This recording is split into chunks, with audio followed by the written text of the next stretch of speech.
presence, Miss Habiba Kahinde. How are you doing today? Hi, I'm fine. Thank you. Thanks. Really nice to see you guys again. So without much ado, I want to welcome Camilla Nontra.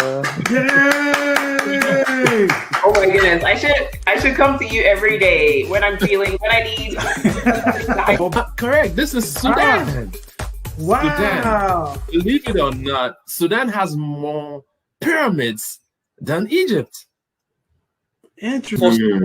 Begin to think in a Pan-African way, because they now see that their conditions are not just about that local space, but the condition is linked to all of the other. Hello. Welcome to the show. Good morning from California. Good afternoon, wherever you are on the East Coast, or if you're on the other side of the world. Good evening to you. Welcome to the Pan-Africana Show. My name is Fred Nontra. We have another packed show for you. We want to start by thanking God for today. By Him we live, we move, and have our being. And we have another great guest for you, somebody I know really well, someone who's very enterprising, very driven. Has had investments here in the U.S. and on the continent, all the way in Guinea, West Africa. Without much ado, I want to welcome our guest for the show, Mr. Mamady Kaba. Mamady, how you doing? Yay! Thanks for that amazing introduction, Fred. Jesse.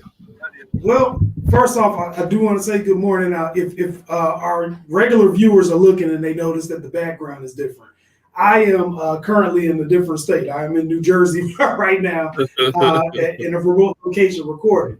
But I am excited for the guests we have today. So before we get started, for people who do not know you, I want to have an opportunity for you to kind of introduce yourself, tell us a little bit about what you do for a living, and then I'll have a whole bunch of questions for you when you finish.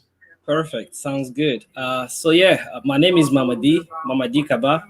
Like Fred said, I'm from Guinea, the Republic of Guinea-Conakry, because there are so many Guineas out there. So let me specify it. And I'm pretty much an entrepreneur. I have my hands in quite a bit of things, and I'm a creator. I'm always looking into new things to get into. Pretty much. So yeah, that's me. Okay.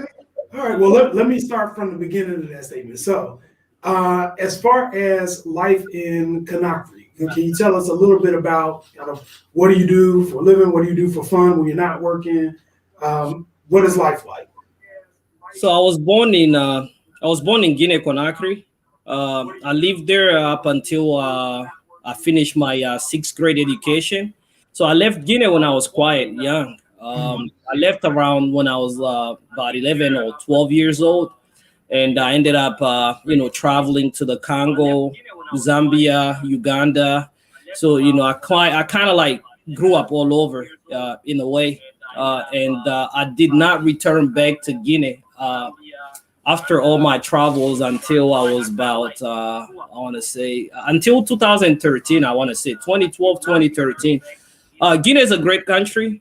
For fun, we have islands off the coast of Conakry, which is like accessible by boat. It's like 30 minutes away, so most of the time people go to those islands, or we have great nightclubs for people that are into the party scene in the capital, outside of the capital also we have beautiful waterfall places that you could visit. It's a country that kind of like has a bit of everything to offer. Whether you're into hiking, we have mountains. Whether you're into like beaches, we have those islands. Whatever you're into, you'll find a bit of everything in Guinea. Okay, it's all right. We got somebody who is getting ready to promote that tourism, because people gonna come through. You said nightclubs and waterfalls. That'll bring them out. Yeah, for sure. Okay. Well, you mentioned being an entrepreneur, so tell us a little bit about your entrepreneurship. Like, what got you inspired to want to start a business, and what kind of business do you do? For me, really, I would say I'm a born entrepreneur. I didn't choose this life; it chose me pretty much. Okay. I've always been entrepreneurial minded from since I can remember.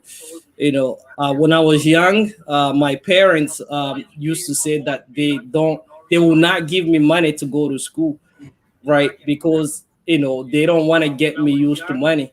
If you get a kid used to money, they don't. The day you don't give it to them, they might end up stealing. It was pretty much what they used to say, right? So I used to pack lunch to go to school.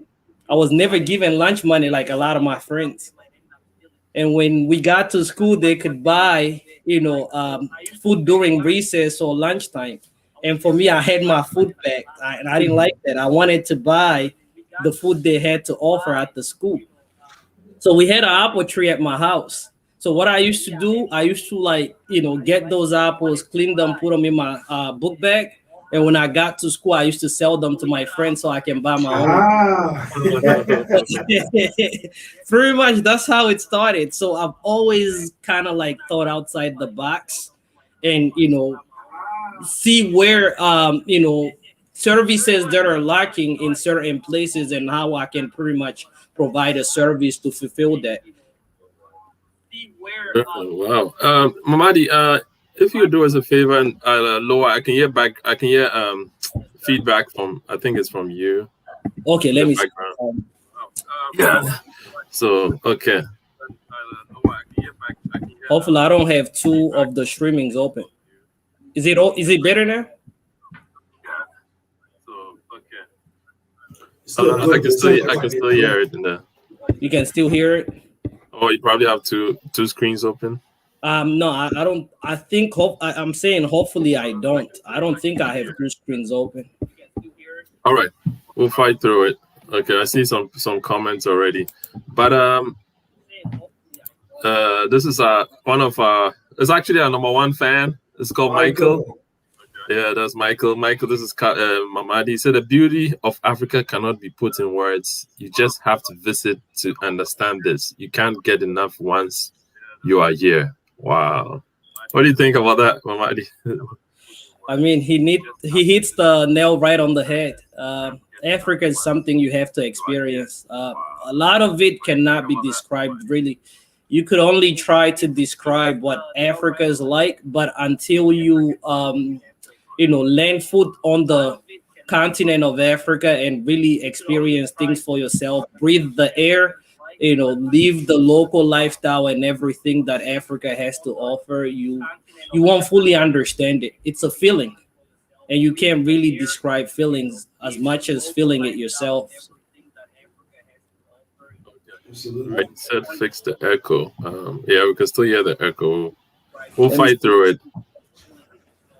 Okay. Is it better? All right. Yeah, Oh, yeah. That's great. Cool. All right, yeah. All right. Sorry about that, guys. That's fine.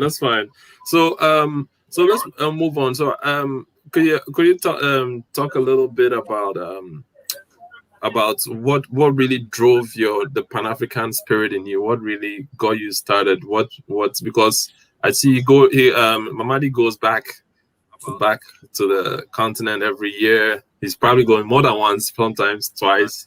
But because of the COVID era, I think he traveled just once last year. Did you? Yeah, I did. Because of COVID and the way travel restrictions are now, and also I'm a father. I have a 10-month-old now. Life has quite changed a bit. So, I don't have the freedom as much as I used to before. Just hop up and leave. So yeah, I try to at least be there at least once a year, minimum. And Fred, what was the question? I was saying that, what got you interested in Pan-Africanism? What got you started? What drove you? What drove that Pan-African spirit that was in you? What got you started on that journey? And I'll pretty much go back to pretty much me being outside of Guinea at an early age. I kind of got exposed to different cultures very early on in life. I got the chance to travel through different African countries quite early on and got exposed to those cultures. And from that, it's just that, you know, I came to understand that a lot of places in Africa have different things to offer, different foods outside of pretty much what I was used to. And you know, also seeing my mom dedicate her life to like international service pretty much her whole life. My mom works for the United Nations, pretty much the peacekeeping branch of the UN, you know, and also seeing that really you know, motivated me to want to do something like her, at least contribute something to the development of the continent. I've always loved Africa. You know, like some of the people say, you can take the African out of Africa, but you can't take the African out of them. And that's pretty much it, man. Africa has a special place in my heart. And knowing the amount of opportunities that are there, and we're not quite there yet as far as infrastructure and development, you know, I feel as though it's our duty to make sure not to rest until we've contributed in a way to the development of our continent. So you presented some very interesting things right there. I think the first thing is you talked a little bit about your mom being involved with the UN. One of the things that we talk about quite often on this show is kind of the development of our diaspora in general and some of the tensions that are used to exploit division.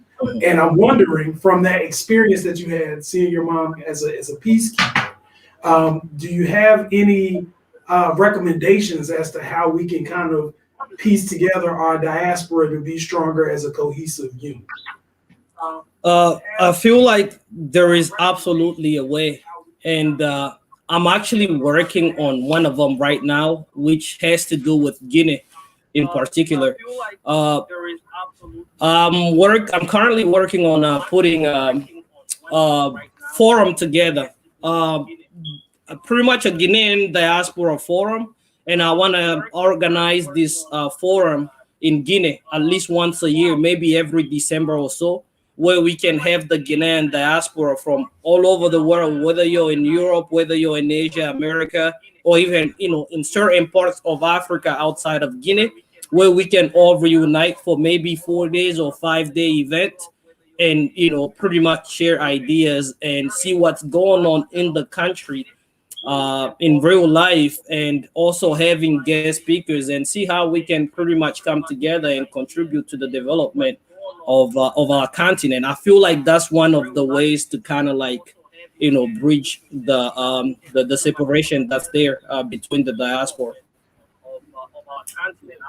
Absolutely, I agree, and you know, a lot of us, or a lot of our brothers and sisters, get into this unfortunate thing of criticizing and not presenting solutions. You know, a lot of us know how to talk and not present the real solutions and do practical things that bring about change. And that's what drives one of our number one fans, Michael, crazy, because he's on the ground, you know, through the sweat, blood, and tears, and working. You know, he's a lawyer. You know, he takes on cases that I mean, he takes on cases of people who have been unfortunate, who have had unfortunate things happen to them, and he fixes them. And that's the kind of practical changes we need, not just, you know, talking and giving all these impractical solutions, and not going on the ground, because you can sit here in the US or in Canada or Europe and say and give solutions, but if you're not on the ground, it's not really practical. So totally agree. Totally, 100%, Fred, 100%. You know, I think we've had this conversation in the past.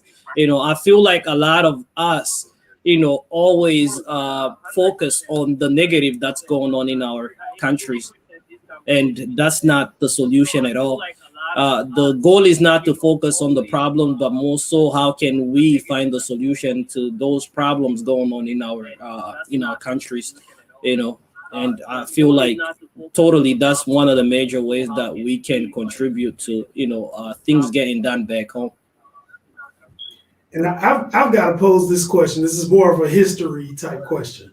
Okay. So here we read a narrative. It's a slave narrative about Olaudah Equiano, or also called Gustavus Vassa. He was from Guinea, but he was brought to America, and he's one of the first slave narratives that got written. He got really famous because he talked about the horrors of the Middle Passage and the slave trade and everything else. I'm wondering, over there, do you all learn about a lot of Equiano the same way as we do here? No, not really. You know, we don't. People are not really educated on those as much over there, as far as like the slaveries and the trades and all of that. But believe it or not, Guinea pretty much was one of the gateways, you know, pretty much of slaves. Because on those islands I'm talking to you about, it's called the Lost Islands in Guinea.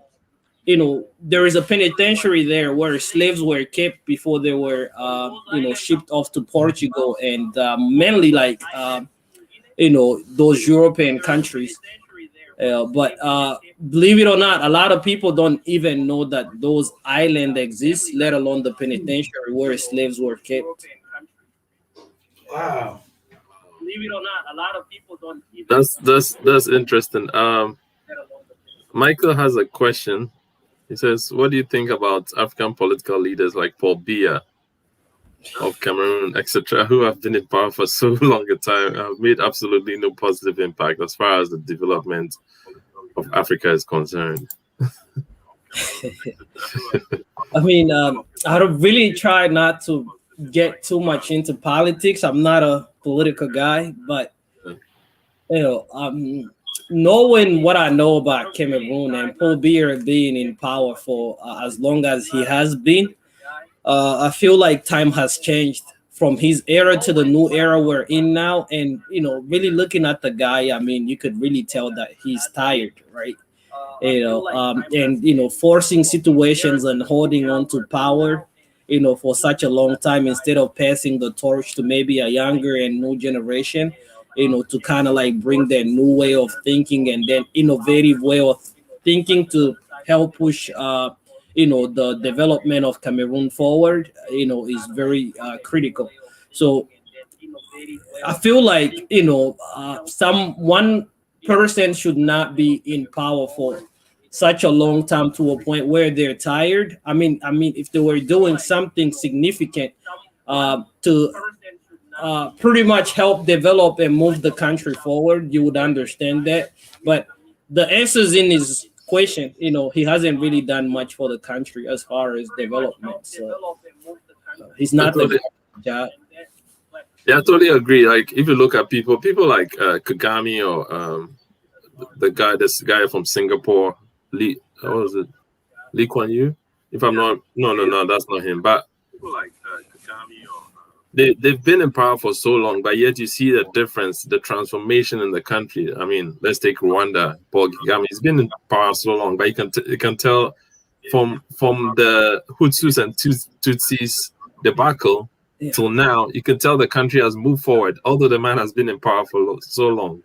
So if you've been in power for so long and nothing has changed, it's time to go. And that's what brings about revolutions, brings about armed struggles.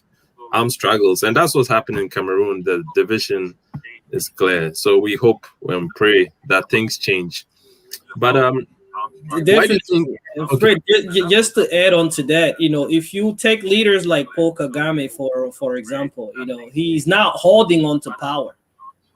His people don't want him to leave. They want him to stay in power because of everything he's done for the country, right? But then you look at people like Paul Biya, they're holding on to power because majority of the population don't want him in power.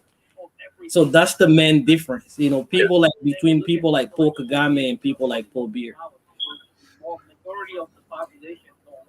So I was going to ask this because I know in being an entrepreneur, oftentimes you have to run into these political divisions, right? Yes. How has that impacted your business? I would say not much, really.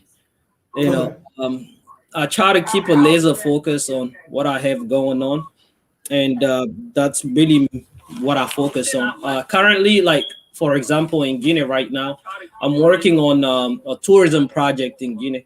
It's called the Lost Water Sports and Adventures. Right, and I'm pretty much forced to work with government officials, because the island I'm trying to occupy to bring like the water sports and the adventures to, I cannot buy that island. I can only lease it from the government. So in order to lease it for maybe 50 years, 40 years, 60 years, depending on what I'm trying to do there, I need to go through the government in order to be able to accomplish that. And really I focus on what I'm bringing to the country, what I have to offer, and how I'm trying to contribute to a development of a certain sector in Guinea, which is the tourism sector. And that's mainly what I focus on. I try to like not really get involved with who's in power and what I think about it or whatnot. I'm an entrepreneur. I'm only trying to do my part and contribute to the development of the continent. That's all. Well, I just want to celebrate real quick because I know this may be a normal place for you, but you just contemplated the possibility of buying an island, which blows my mind. And I think people, particularly folks in America who are watching, I'm sure their mind is blown too. So tell the people, like, how do you have this conversation with somebody that said, "Look, this island that you have connected to the country, I want to purchase that," and they say, "Well, no, you can't purchase, but you can lease." All right, well, we can do that. How does this even start? How do you get to that table? I mean, it comes naturally. It does. It comes naturally, and it all starts with a vision, right? Like me going back to Guinea often. I'm not really too big in the nightclub, scene like that, and as far as very, very, very fun or maybe weekend getaway activities, it's kind of limited, right? And we are not fully there yet as far as like the tourism sector, because we have such a beautiful country. We have such gems that has not been exploited yet, right? And people like to have fun in Guinea, but as far as the amount of fun you can have is limited. And for me, I just saw an opportunity in the market as far as that, like like maybe we can bring a South Beach to Guinea. And being that those islands, like I was telling you earlier, are not known by most of the locals even, is very surprising to me. And also all the history we have on those islands, people not knowing about that. I kind of like wanna, through my tourism project, educate them on everything that's there. For example, like if we have ATV tours from one part of the island to another, we can make pit stops at different sections of the island and educate people on, hey, this is this and that's that, and through having fun, you're getting educated at the same time. Wow, that's big. And hey, if you're out there, wherever you are, and you wanna invest in Guinea, Mamady is the one to talk, and we'll give his info out to reach out to him after the show, and we're gonna have a disclaimer from our resident attorney. For sure, all investors are welcome. Yeah. But then it's like to just echo what Jesse said. It's actually it's almost like you are dare to believe. I mean, if you can see it, I've heard someone say, if you can see it, you can. If you can envision it, you can have it. All it takes is for you to picture it in your eyes and your heart, and then act on it, and it shall happen. I agree 100%. And don't get intimidated by powerful people. They're just people like us. Before they became powerful, they were just regular people.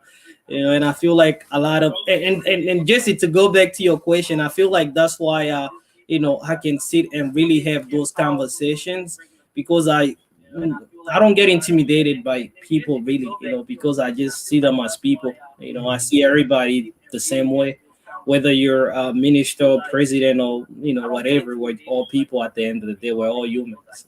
Absolutely, that's a good point. So Mamady, can you? Oh, okay. Go ahead, Jess. Okay. So Mamady, can you talk a little bit about maybe real estate in Guinea? And I'm not really gonna have you talk about some of the projects you have going on, because some of them are not completed. Give out privileged information, but can you talk about the real estate scene and how maybe investors can even invest in the country in some practical ways that can happen? I mean, real estate in Guinea is booming right now. You have a lot of major real estate companies, getting offered projects to maybe, like do major building constructions in Guinea. So it's definitely. I mean, land is very expensive in Guinea. Like I would say that, but beside that, really, as far as real estate, it's very rewarding. It's very rewarding, So anybody that's really, heavy into real estate and stuff like that, I would advise you to kind of like look, at Guinea also, because it's a country that's up and coming, and like I said, it's a gem. It's an unfound gem, pretty much, and we are surrounded by water, by the Atlantic Ocean, and we have a bit of everything to offer, really, and it's an amazing place. And as far as the island project I'm talking about, eventually we want to start with water sport activities and like ATV tours and zip lining and all those other things. But the end goal is to pretty much have a resort on the island. That's awesome. You're talking Jesse's smiling right now because there you go. As far as real estate, we want to have a resort there. We don't have any resorts in Guinea. We have like big hotels like Sheraton and Nooms and other hotels or whatnot, but we don't have any resorts. And a lot of African countries don't, especially in West Africa, don't really have resorts that much. I know there is a few in Sierra Leone and Ghana and a few other places, but you don't really find resorts in Africa that much. So instead of us going to Thailand and other places, Africa is the move. Absolutely. I just wanted to get some context. When you say land is expensive, can you give us like a ballpark of what, I don't know, like an acreage value or home value would be? Yeah, I mean, one of the problems in Guinea is, they've pretty much raised the price of land to a level where the cost of living hasn't reached. People don't make that much money. So pretty much it really depends, Jesse. An acreage of land could cost you anywhere from $5,000, way outside of the $5,000, or maybe $10,000 per acre, way outside of the capital, and it could easily cost you over $500,000 closer to the capital. So it varies. It depends on the location, really. And it could easily cost you over. So do they also do? I know, like in Ghana, they do by plots of land, like 70 by 100 or 100 by 100. Mm-hmm. Do they also do it that way? Yes, we do by meter square, 500 meters square. So 500 meters square, they call it one parcel of land, and they pretty much go by meter square. 500 meters square. So for everybody watching, Mamady is saying if you come in there, you're trying to invest, you better get your game up. You better have your money together, right? Have it together. It helps quite a bit. So I want to shift a little bit, because I think sometimes, particularly focusing on Guinea, we don't hear about Guinea in the media as much as we hear about some of the Western African countries. Do you think there is a reason for that, or do you think that the media is attempting to I don't want to say erase, but do you think that there's some impact of the media as to why we don't hear about Guinea as often? I mean, most of the time when you hear about these other, West African countries, it's in a particular light. It could either be because maybe there is some type of civil war going on, and it's all over in the media, or maybe there is a new disease outbreak, and it's all out through, out there in the media. And really, as far as Guinea, one of the things also is Guinea is a French colony. It's a French-speaking country, so you would not hear about Guinea as much, in America like you would if you were in France, for example, right? And that could also be why you don't hear about Guinea as much, on this side of the world as you would on the other side of the world.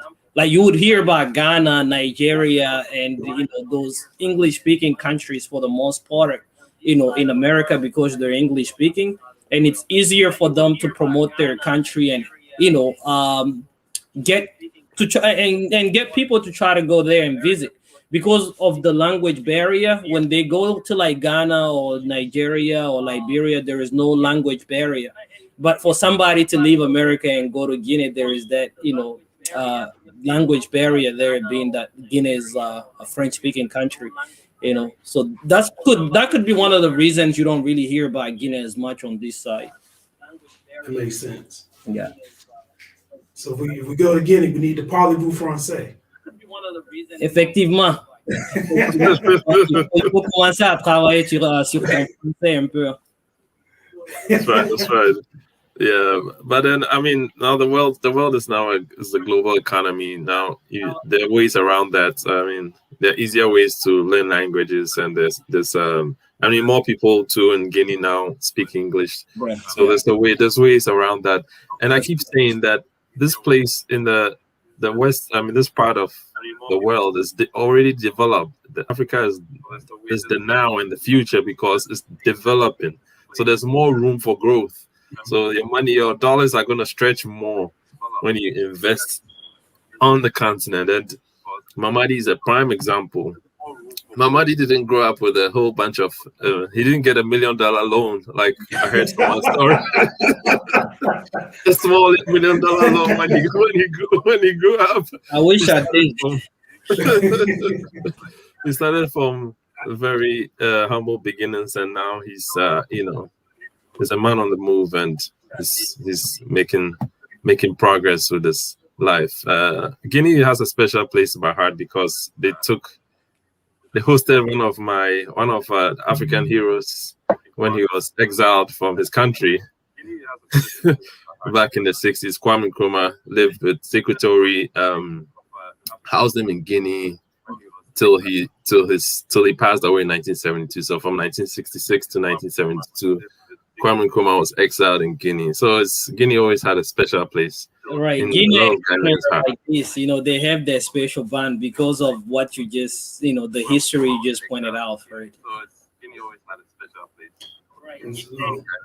And like you said, really, as far as entrepreneurship, you don't need money, to get started. All you need is ideas, and with the right ideas and bumping into the right people along the way, you could go far. You could go far, and I'm always learning every day. I'm not like a already well-established entrepreneur. I'm only getting started. I'm still young. I just graduated in 2016.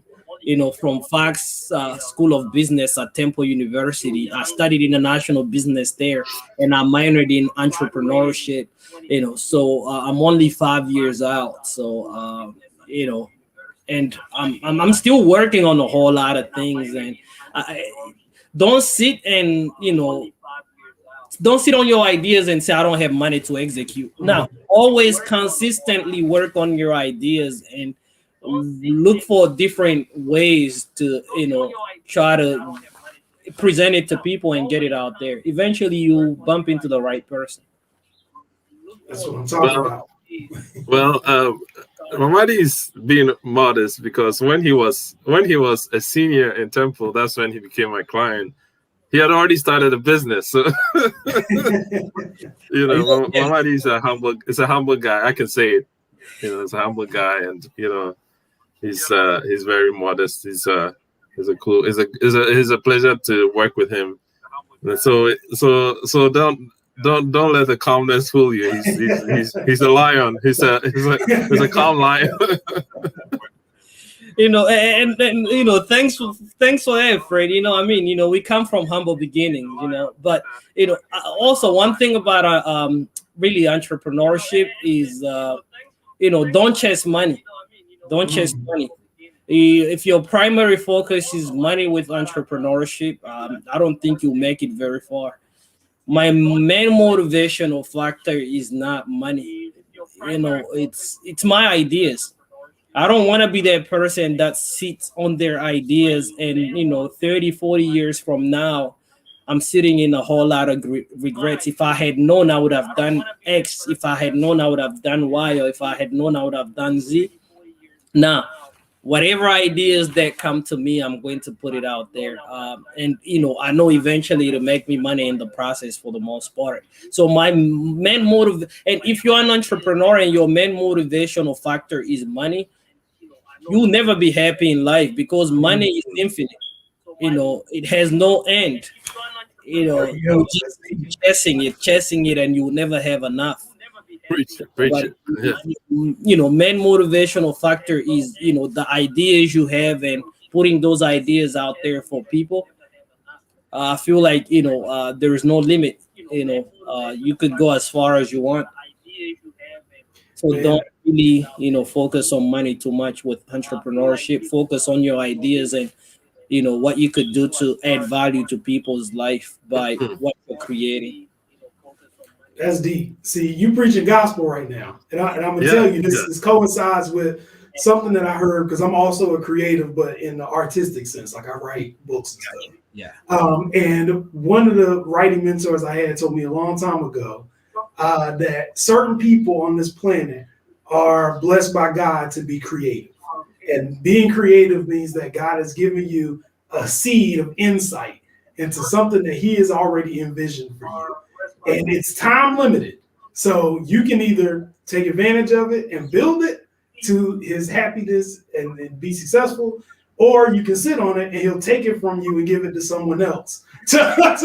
Absolutely, Jesse. Absolutely. You know, 100%. You know, and entrepreneurship is really one of those things where, you know, it's not easy. Yeah, it's really not easy. You have to be committed, you know, heavily committed. You know, I feel like people advertise entrepreneurship these days as something that's cool.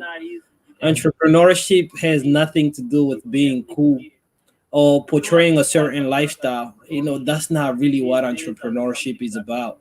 Entrepreneurship is the hustle, the grind, you know, the behind the scene work that people don't see, you know, and then when everything eventually comes together, they look at it as an overnight success. There is no overnight success in entrepreneurship. It takes a lot of sacrifice.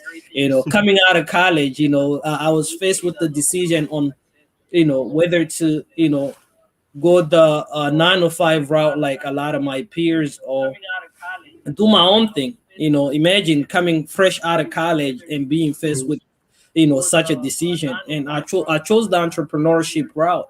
You know, a lot of sleepless nights, you know, crunching every penny, sometimes having to decide whether to keep your phone on or whether to invest in your idea.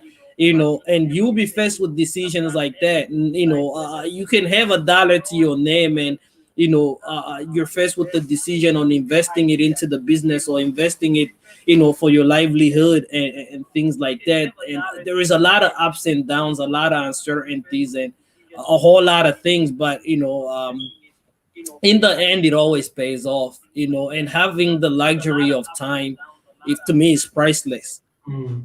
You know, time is everything. You know, you can't pay me $1 million a year for me to work for someone and not have time to myself. I would rather take probably $100K a year and have time to myself and work for myself instead of $1 million a year, because you're controlled. You know, the 9 to 5 world kind of. I'm not saying don't do a 9 to 5. If you're not entrepreneurial minded, by all means, you know, you have to do something to survive. Even if you're entrepreneurial minded, you know, you don't have to go through like pretty much all the struggles that certain entrepreneurs go through. One of the things you could do is work your 9 to 5, but still hustle on the side, work on your ideas on the side, because the money has to come from somewhere to fund your ideas and your dreams. So don't fully knock the 9 to 5 and say, no, I'm not doing no 9 to 5. Mama D said that he didn't do 9 to 5. Sometimes the money needs to come from somewhere in order for you to invest in yourself. So, it's a way, but it should not be the end goal and you giving up on your dreams and your ideas, because time is very important. Time is very important. It's priceless, pretty much, if you ask me. I know people that make over $500,000 a year, and they don't have time to themselves. They don't have time to relax, travel with their families, and have vacations. They probably get like maybe 18 PTO, paid time off a year, and they have to work around that. Imagine being African, you only get 18 paid time off a year. How can you go back home and come back in 18 days and have a vacation? See, this is why we need these conversations, because everything that you are saying is gospel, but it's so different from like the Western society that I grew up in, right? So everything here is you make it when you get the $500,000. It doesn't matter that you're on the string for somebody else. And then on top of that, even with the notion of what does entrepreneurship look like? I think because of, in America, at least, the history of certain communities being having laws and rules against what they can and can't do. What happened is when people found ways to be self-reliant and make their own money, particularly if you're from a community that the society told you could not have it, then people got big-headed, right? People were like, it's mine. I'm going to be on the yacht, and I want to be showing off money and throwing money in the club, all that stuff. Like, that's what people wanted to do to make sure that folks knew, like, I was successful in spite of all the obstacles you put in front of me. Right. And I think somewhere along that, we got divorced from the concepts that you're talking about as far as what is entrepreneurship really about? What is the value add that you're bringing to a population? Because at some point the value add was I'm popping bottles in the club. That's a value. It's a value add. You had a good Friday night, right? Yeah, you're adding value to the bartender's life, right? And the club owners. Yeah, absolutely. Yeah, and I mean, what you're saying is so much, so deep and so right. Like that, you can't replace anything with money. Like give a man or woman time, and they can turn their lives around. It doesn't matter how old they are. I've heard of success stories of people who started when they were 80 years old and they got successful. So give man or woman a time, and they're gonna turn their lives around. And to add to what you said, there's I don't know whether it was Zig Ziglar who said that. A motivational speaker says, if you help enough people be successful, you yourself will become successful. Right. And then to add a scripture, he that hasted to be rich, or he who is in a rush to be rich, has an evil eye. And that person does not get even the riches. They don't find the riches.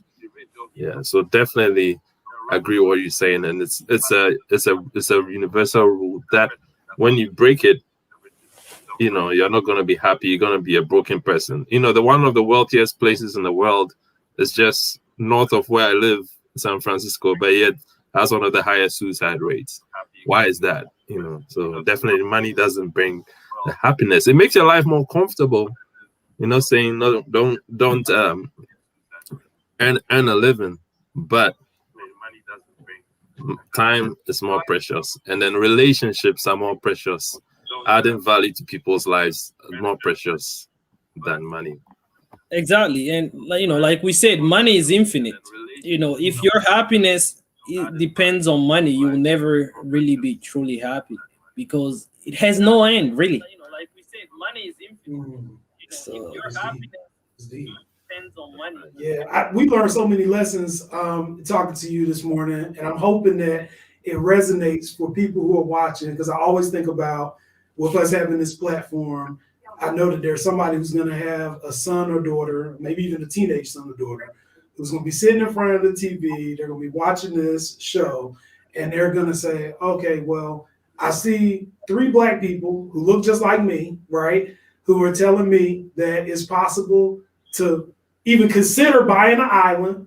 It's possible to even consider setting up any kind of business anywhere in the world, and that it's possible for me to bring the creative aspects that are in my mind to fruition, right? So there's power in that alone, but it's also power in what you're talking about when you say, what are your main principles? Is the principle just, I'm trying to get paid, or I'm trying to live a certain lavish lifestyle, to look a certain way to other people who have nothing to do with my business? Or is the issue more so about, what is the value add? What am I contributing to society?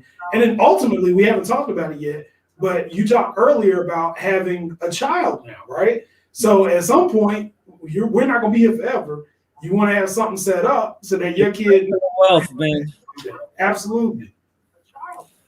You know, that's the goal, generational wealth. You know, have something for them to, you know, give them, like, you know, us coming from Africa, you know, our parents had to sacrifice a whole lot for us to be here, right? So they gave us a start in life. You know, they gave us access to better education by bringing us, you know, to this side of the world for us to have access to that.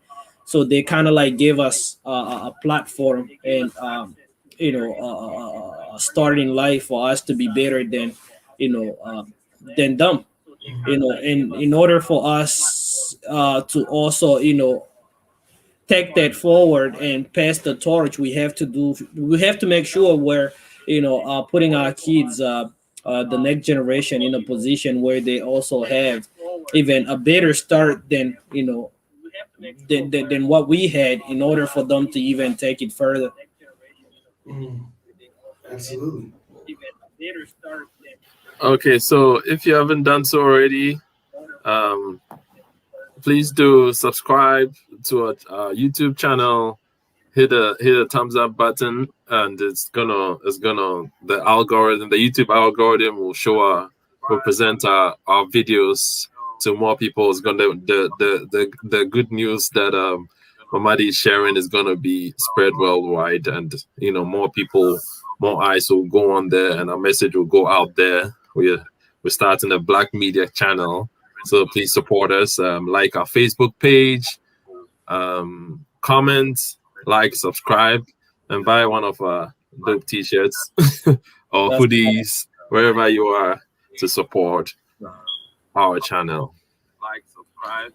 And if people are interested and they want to know more about, well, one, either to invest with you and learn more about your enterprise, or 2, just to reach out and try to figure out what your pathway is so that they can try to emulate that, what is the best way for them to get in contact with you?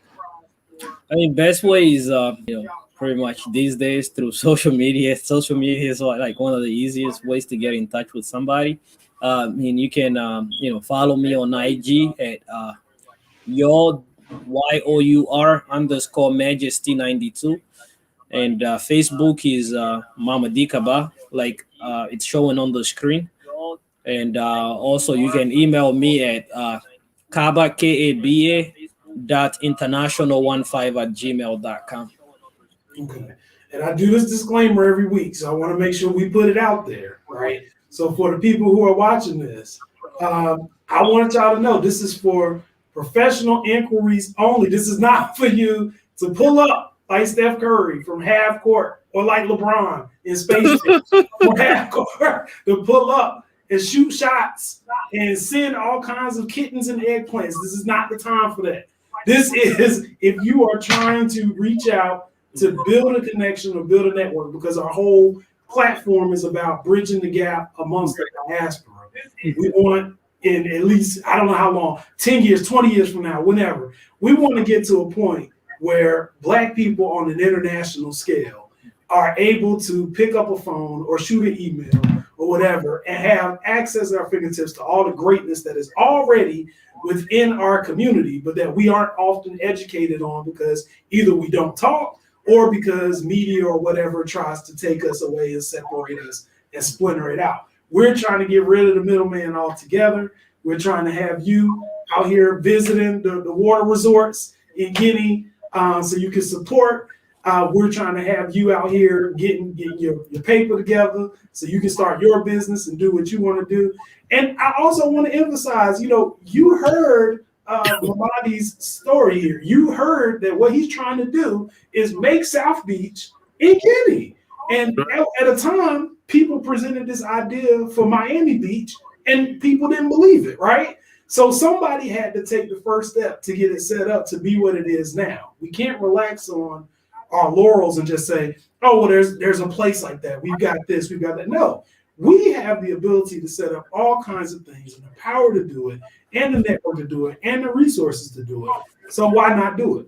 Lastly, before I get off my soapbox, for those of us who have not had the pleasure, privilege, and opportunity to be able to travel to Africa and experience Africa firsthand, we need to put that on the to-do list, right? That needs to be on the to-do list. I know COVID's going on right now. A lot of y'all getting vaccinated though. So at this point, it is on the to-do list to at least take a visit. I'm not asking for much more at this point because I know some people are like, oh, it's expensive. Oh, it's a lot. Oh, I gotta get shots. Whatever the case may be. Just go once. See what it's like. Build connections, build relationships, build network, right? And then maybe it's something that you say, hey, I can see myself either living here, I can see myself contributing to the society here, I can see myself reconnecting, because for a lot of us, the places that we are talking about today is really where we came from, right? Like we may not know that, but it's really where we came from. And in the age of DNA testing and all this stuff, find out who you are, find out what you are, go visit your ancestral lands. Your ancestors will want you to do it, and see if there's information or resources that you can contribute. Don't just take, right? Don't just take because then you're colonized. Go down and be people and see if there's something that you can contribute to make that society great and something that you can bring from it in an even exchange to make yourself great. And you can be sitting here one day on this show, just like Mamady, sitting here buying islands, right? So that's what Jesse, really to piggyback off of what some of the very you just raised some very important points, and me saying really, to bring, because as Africans sometimes I feel like or the diaspora, we make this mistake of really trying to compare Africa to the West, right? Africa it's really its own. Me saying to bring a South Beach, to Guinea or to the Lost Islands is not literally just bring South Beach to the Lost Islands. It's going to be different in so many other ways.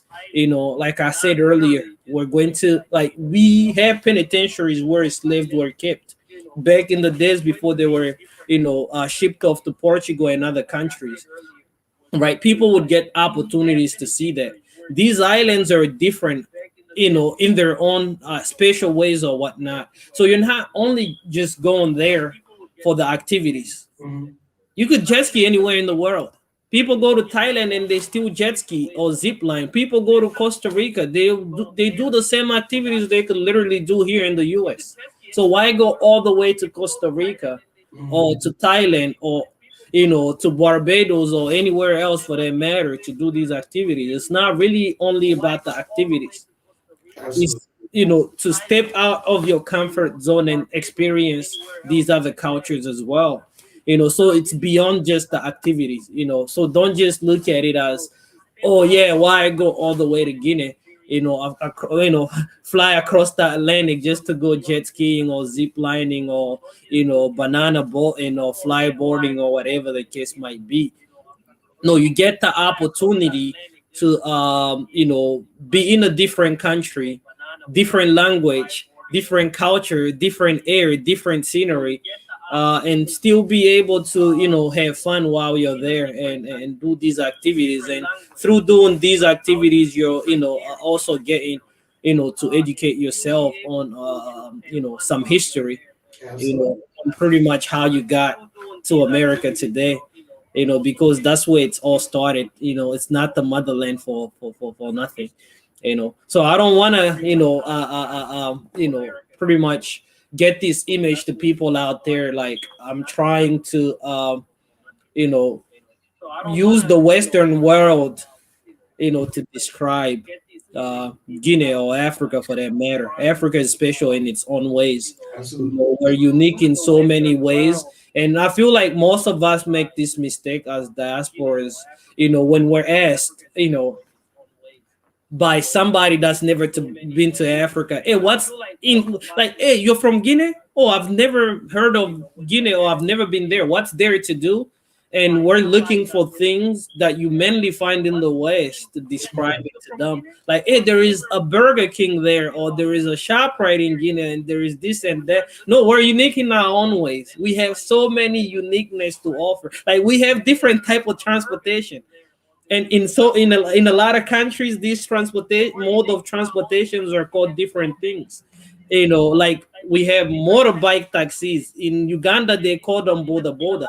In Guinea, they call them just moto taxi, and I don't know what they call it in other countries. So Africa is just different. It's unique in its own ways, and every country has a certain uniqueness to it to offer to people. So I kind of like just wanted to point that out there. Oh, that's a great point. Cool. So before you go, as the resident chef on the on this panel, usually Jesse's the one who asks that question, but as a resident chef, what are some delights, some special foods that Guinea has to offer? That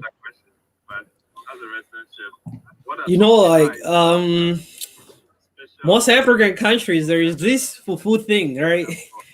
Every I feel like almost every African country has like fufu as their main national dish, but it's made in a different way. The ingredients are different, or the texture of the fufu itself is different. So Guinea has that, and like for different tribes within Guinea itself, you can like they all make it the same way, like the way Fulani people make it, or the way Mandingo people and So people make it. Is all kind of like different. So in Guinea, yes, you would find like fufus there, and it's made in different ways. Or you would find that each tribe has like a special soup that they're good at making. Like So people are very good at making something we call konkoi. It's a special type of fish that they use, like dry fish, to make konkoi. And Mandingo people also are good at making to, and Fulanis are also good at making certain things that they make. So fufu, I would say fufu, and every country has their different type of food. And if you guys don't mind me asking, what really made you want to start this platform? I can go on that one. So I think the first thing was we met in 2014 on this thing on on Periscope called Afriscope, where it was just Black voices from all around the world talking about what's happening in their respective areas and connecting. Ultimately, we partnered up with our co-executive producer, Kechi Ajaro, and she has this idea of having a Black media company.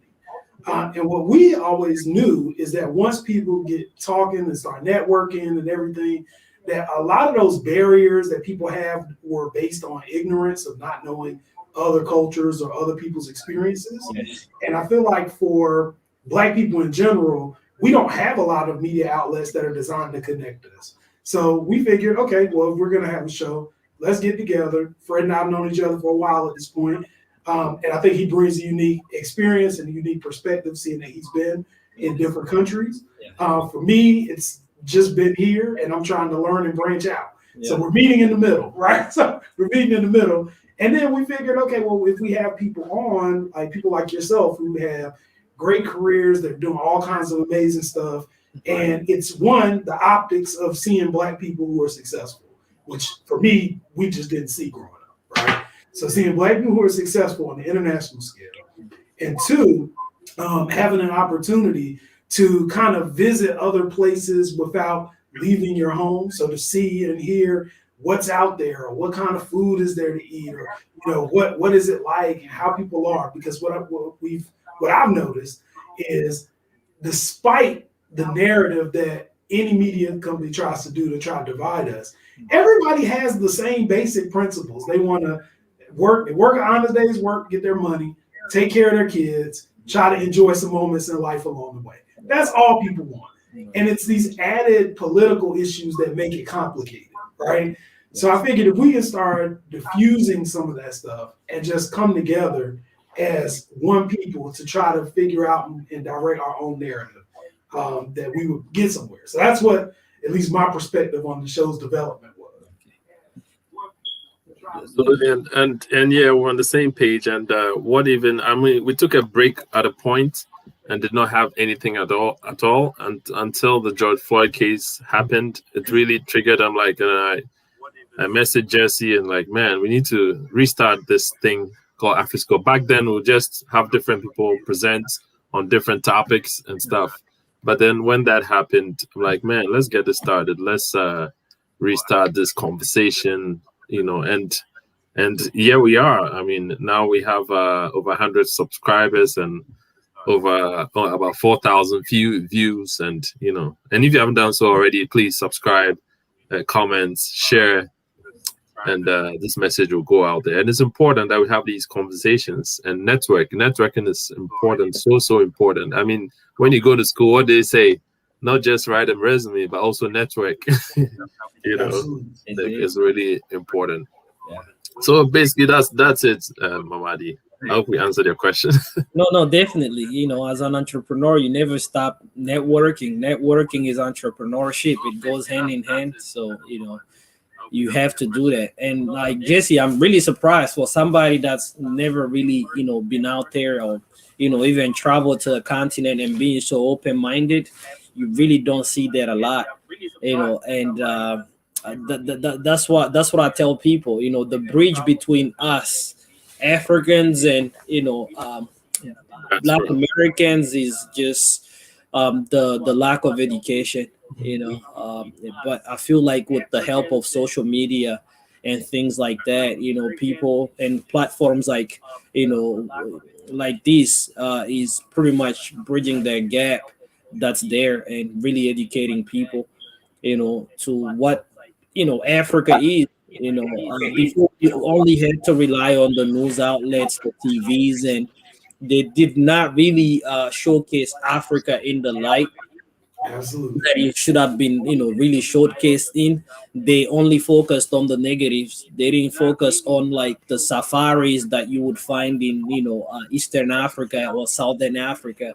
They focused on, diseases that, you find in Africa, or sicknesses, or, remote areas, secluded areas in Africa where people don't wear clothes, or they're living in the old age or whatnot. You could find the same thing in the Amazon forest, in Brazil if you go there, but they never really showcased that. For them, they showed the Rio de Janeiro, the beaches and things like that, but for Africa it was a different case. And us having social media now, me traveling to Guinea, showcasing what we have there in real time, and people seeing how we live, I feel like that lack of education is kind of like going away or whatnot. And you guys are doing an amazing job. This is a great platform, and if I can support you guys in any way, I'm happy to help. This is incredible, and this is what we need: conversations like this and platforms like this to really, bridge the gap that's there. And I appreciate that, man. That means a lot. Nah, for sure. Man. Well, I can't thank you enough for taking time out on a Saturday to sit down with us, talk to us for an hour about what you do and who you are. I'm hoping this is not going to be the last conversation, so we're going to keep in touch and see what's going on, see if we can work you back in. We've got some other show ideas going on about different past guests that we might be able to have interact on the show, but for sure. Oh, Michael's got another question. No, for sure. Like we could do this all day. I'm happy to take any questions that's there. Michael says, have you ever thought of expanding your business to other African countries like Nigeria, given her population? Yes, I mean, when you get started in business, you really want to focus on places you're familiar with first, right? Places you understand the most. And being that I've never been to Nigeria, I can't really jump to that market and try to start a business there. So what I'm doing in Guinea, especially with the water sports and adventures, the lost water sport and adventures business I'm trying to establish in Guinea, the goal is to eventually spread it across other African countries like Sierra Leone. There is beautiful beaches there, beautiful country, Liberia, Ghana, Nigeria, certain African countries we won't be able to take it to, like Mali, because there is not really any beaches there. It's almost like the desert. So anywhere it'll make business sense. We plan on taking it there. And like I was telling you guys earlier, also, I'm working on. It's still in the early phases on putting together a Guinean diaspora forum in Guinea, which would be a yearly event each year there. And pretty much whether you're Guinean or not, everybody's welcome, once we get that started, even having platforms like this present at the forum, would be very important to us so they can see what's going on in real time. And something like that we can easily replicate in other countries. Whether it's Nigeria or Ghana, you can have the Nigerian diaspora forum, you can have the Ghanaians diaspora forum, so we can kind of like replicate that in a lot of other countries or whatnot. So my what I'm doing, or my entrepreneurship, or the work I do is not really just focused on Guinea, but that's where I'm comfortable and I'm familiar with Guinea. That's where I want to get started. Because in business, you need a proof of concept. You need to show people that you could do something and that it works. And once they see that it works and you've done it, they will welcome it.